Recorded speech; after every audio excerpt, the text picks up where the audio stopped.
Hola, ¿qué tal? Buenas tardes desde aquí. Bueno, buenas noches desde aquí.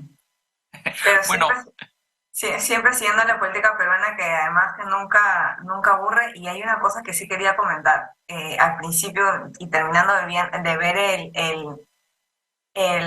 el artículo que acaban de poner, es, el clip que acaban de poner, es que existe un desprecio en general por la investigación de parte de nuestra clase política. sí, Eh, y lo digo como docente y como investigadora, es muy grave cómo vamos normalizando el plagio, es muy grave cómo vamos normalizando que se pasa un doctorado en un año y medio, es decir, realmente es extraño por decirlo poco, ¿no? bueno, es que tenemos una clase política donde hay muchos incultos que desprecian la educación. Esa es la Así es. realidad. Y los resultados de ese desprecio los estamos viendo ahora. Además, no importa, digamos, que sea una educación mala. Lo que importa es que las personas que tenían sus universidades de mala calidad puedan seguir haciendo negocio. Eso es lo que importa realmente. Y claro, los resultados a largo plazo, a mediano plazo, son la crisis que estamos atravesando y, por supuesto, situaciones tan patéticas como la de la fiscal de la Nación, que efectivamente pues no aparece por ninguna parte su tesis. ¿Cómo es Y posible que además, no aparezca por ninguna parte su tesis? O la sea, respuesta de la universidad también ha sido muy extraña, ¿no?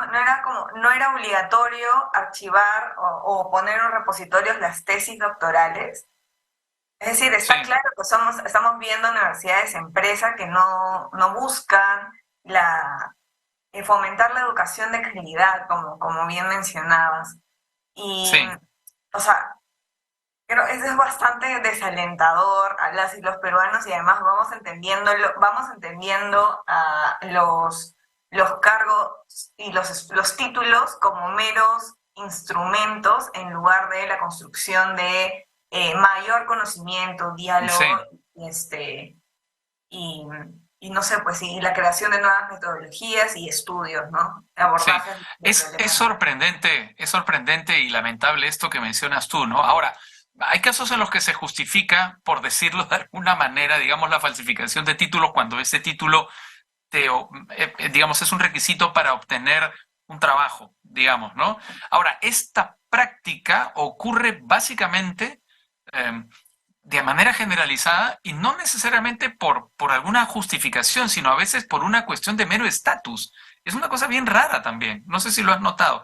Lo digo solamente, eh, no solamente, digamos, en el caso de la fiscal de la Nación, como digo, que ella tenía una motivación, sino en el caso del Congreso, que hay muchos doctores y magísteres que no siguieron ningún doctorado ni ningunos estudios de magíster y que no los necesitan para ser congresistas, simplemente los tienen para pegarlos en sus paredes.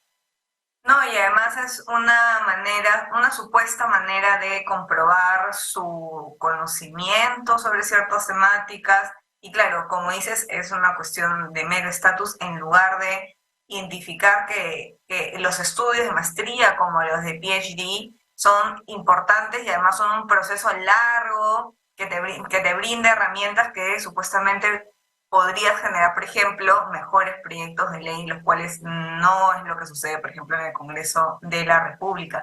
Y además la percepción, el uso de los títulos también creo que tiene fines que no son necesariamente positivos, ¿no? Es decir, cuando te piden solamente el título para que puedas subir de categoría en el sueldo, no es necesariamente un, o sea, y si además no aseguras la educación de calidad, pues probablemente ahí tienes una gran dificultad de que la ciudadanía, o de que las personas que claramente buscan tener mayores ingresos utilicen estos medios para simplemente tener títulos más no los conocimientos requeridos, ¿no? Mm.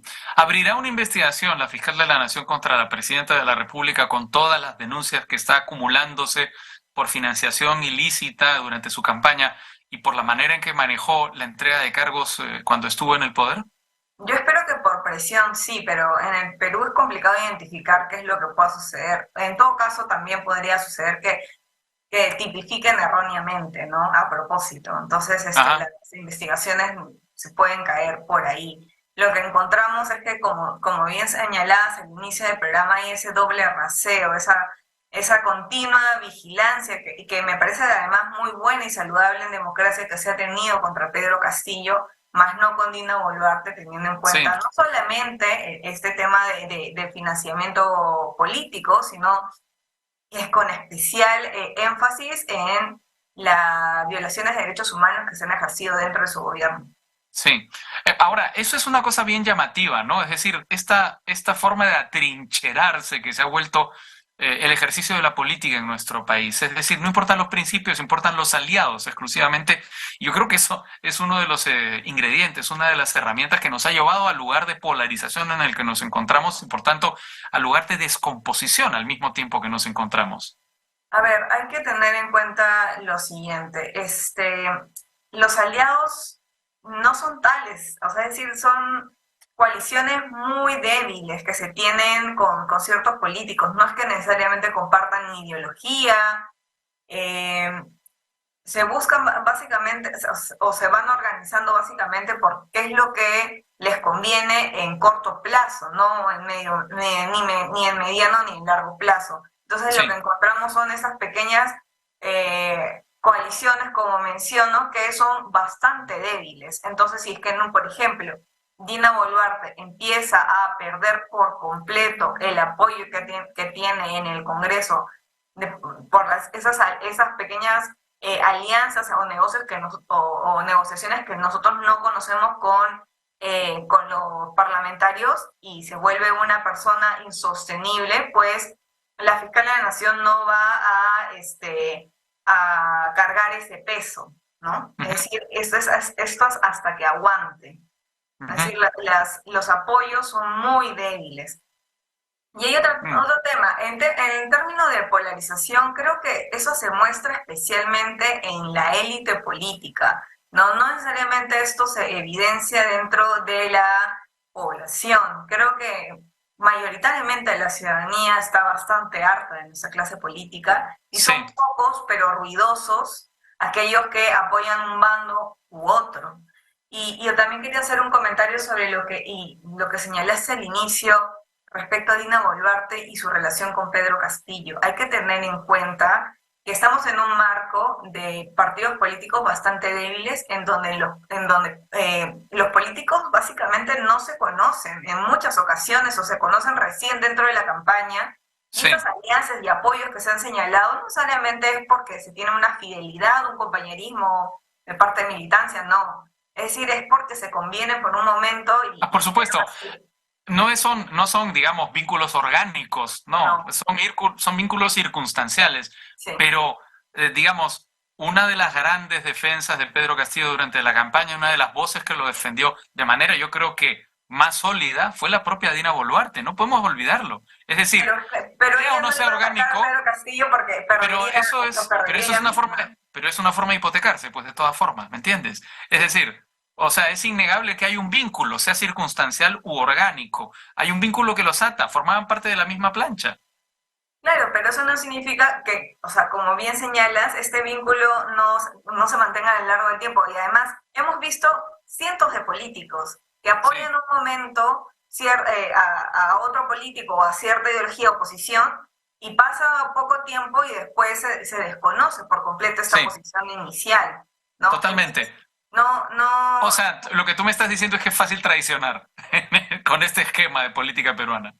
siempre. Y además traicionarse, no solamente También, a otros, sino a sí mismos, ¿no? sí. Continuamente. Ahora, lo digo porque también eso me vincula con lo que viene, que es la moción de vacancia que digamos, se ha presentado contra Dina Boluarte y que es impulsada por la bancada por la que fue elegida Dina Boluarte. Esa es una cosa pues enloquecida, ¿no? Sí, es decir, por ejemplo, podemos identificar cuál es el grupo legislativo oficialista ahora. O Quizá sea, la derecha, supuestamente pero no tendría que queda ser, claro, ¿no? claro, tendría que ser supuestamente Perú Libre, Sí, pero está claro que no lo es. Y pareciese que los opositores de Pedro Castillo son aquellos que de alguna manera sostienen a Dina Boluarte, ¿no? sí, Pero está claro que este acompañamiento que se le hace a Dina Boluarte o esta resistencia que se le genera ante una ciudadanía que clama mayoritariamente su renuncia, está sostenida por personas como Fuerza Popular o Avanza Sí. País, o Renovación Popular, que ante graves problemáticas de Dina Boluarte no creo que vayan a tener ningún problema en saltar del barco. Sí. Entonces, lo que estamos teniendo ahora es básicamente un intento probablemente fallido. Nunca digo, o sea, que con seguridad, porque en el Perú, o sea, Bueno, es, es verdad. es tan Totalmente. complicado Yo de también, explicar. es verdad, porque cuando yo preparaba mi columna pensaba, no, esto no va a prosperar, esta vacancia no va a prosperar, pero me estaba olvidando del dato que está dando, que estamos hablando del Perú. Sí, estamos hablando de un país poco o muy difícil no solamente, no solamente de entender, sino también de generar pronósticos sobre él. Ajá. Entonces ahora, tenemos en cuenta que existe la posibilidad muy remota en estos momentos de una vacancia contra Dina Boluarte, pero creo que llama más la atención este uso de este botón nuclear que se le conoce a la vacancia, en lugar de uso de medidas de control político y además bastante tardías, ¿no? Se han llamado a que los diversos ministros vayan a informar al Pleno. Sin embargo, creo que esto se ha debido hacer desde primera muerte en relación a las protestas, Sí. ¿no? Lo que no Bueno, estamos teniendo es un legislativo que genere un balance entre poderes, para pero nada. te digo, además, Katy, digamos, lo que dices es terrible porque el Congreso prácticamente ha abdicado de su papel de control político. Es Es, decir, no ha habido control político, no hay debate. Los congresistas, algunos lo hacen, pero no hay esta sensación de que participan activamente en la construcción del debate, de la opinión pública, y se brincan todo ese proceso, que es el proceso cotidiano en el que deberían estar metidos, para ir directamente a tirar la bomba nuclear, que es la moción de vacancia.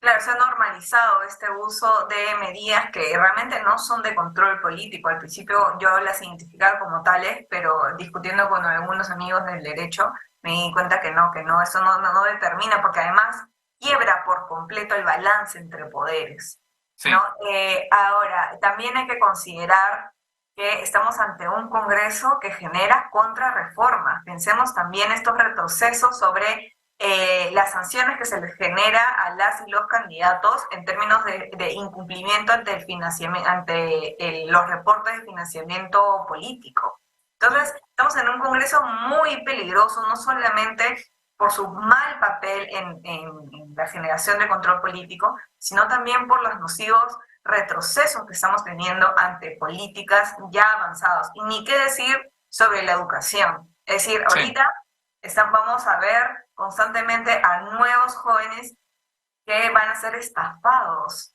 ¿no? En la generación de sus sueños y la generación de carreras prósperas.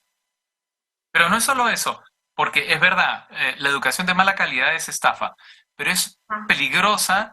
Yo alguna vez escuché el argumento de alguien que decía, siempre es preferible a alguien que está mal educado que una persona que no tiene ninguna forma de educación. Y yo estoy completamente en desacuerdo con ese argumento, es decir, siempre es preferible a alguien con un título, con malos estudios, que alguien que no tiene ningún título. Y yo estoy completamente en desacuerdo porque esa persona que tiene malos estudios y tiene títulos tiene derecho a operar o a construir un puente. Y por Exacto. tanto, se morirá el paciente o se caerá el puente o se desplomará el O se puente. desplomará. Entonces, no es verdad, eso es una falsa, es un falso dilema lo que se está planteando. La educación tiene que ser buena.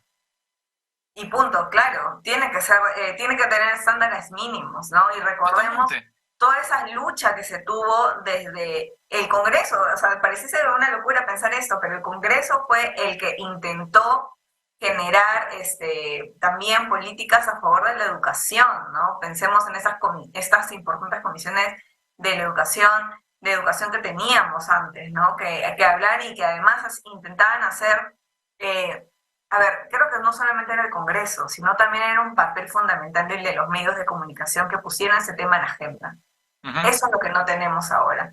También tenemos muchos retrocesos en diversas políticas públicas, pero no tenemos tampoco la presión de los medios de comunicación que ponen en ojo o en atención que se están habiendo Y amenazados. peor todavía, si existiese esa presión, no sería la misma que antes, porque yo creo que con su comportamiento en las últimas elecciones y lo que ha venido luego, los medios de comunicación han perdido mucho predicamento, mucha credibilidad, que era fundamental, ha sido fundamental en los últimos 20 años, 22 años de transición democrática. Una pregunta que me parece importante, Katy, ¿tú qué te parece, digamos, esta idea de que Dina Boluarte espera llegar hasta el 2026? ¿Qué te parece el cálculo de Dina Boluarte ahora que estamos contrastando la realidad con sus deseos? A ver, en un país en donde todo puede pasar, es lamentablemente posible que Argentina Boluarte llegue al 2026. Yo creo que tiene pocas oportunidades, pero vamos, que este país es complicado. Eh, y claro, está claro que Boluarte está aferrándose al poder. eh, creo que porque de alguna manera hay este temor de justicia que va a llegar tarde o temprano, aunque la justicia tardía no es necesariamente justicia, aquella ante la violación de derechos humanos que se ha generado en su gobierno. Y Sí, además porque hay que tener en cuenta también de que al frente, que es la institución que le genera, que puede hacer que Dina Boluarte caiga, no tiene ningún interés en que en que salga del poder. mm, Entonces, si bien no está sostenida por el apoyo ciudadano, el cual es fundamental en democracia, al menos tener un mínimo de apoyo ciudadano, lo que estamos teniendo es que pero Dina eso ya Boluarte, no importa, ¿no? Yo creo que eso ya no importa. Es decir, es la que clase sí, política sí se ha olvidado importa en por términos completo de la... Por supuesto, pero la clase política está actuando como si la legitimidad no importase, es decir, como si la legitimidad fuese un concepto ajeno. Sí, claro, pero es que porque estamos en parte en un escenario en el cual ellos no tienen ningún tipo de incentivo para actuar de manera correcta. O sea, si es que, por ejemplo, no se pueden reelegir, ¿qué tipo de incentivos tienen para ver a mediano plazo? Sí, Siempre son cortoplacistas, nuestros políticos son cortoplacistas.